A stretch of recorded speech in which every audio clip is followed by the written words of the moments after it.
Nay, unsay ngalan nimo nay? Dalma adorable. Ma'am Dalma Adorab. Ma'am Dalma, sa imong part o sa isip sa kamatuon, unsay reaksyon nimo no sa nahitabo ron? Mas mahigid untang wato nahitabo kay among simbahan dili ta masirado. No, so kami mga katawhan parokyano dinhi sa Jimenez, murag amo gina siyang tagaag sakripisyo nga mabalik gyud ang amo ang simbahan pag-abre. Naron ang katawhan sa Jimenez, ang amo pong matuman ang among kadaadlaw nga tulumanon nga mosimba, mahatag panahon sa Ginoo. Karon murag mingaw.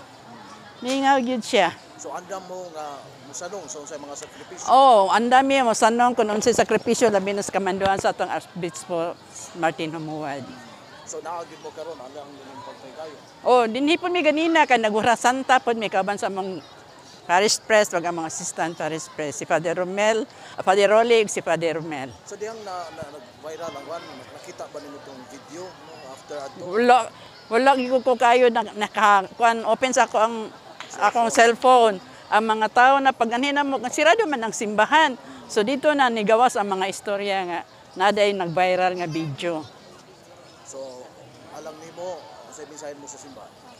Alang nga mo nga unta ang atong simbahan, ato ang tahuron respetuhan kay balaan man gyud na siya nga lugar.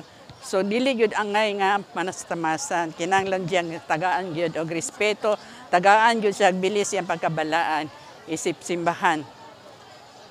Salamat kayo Ma'am Adorab. Welcome.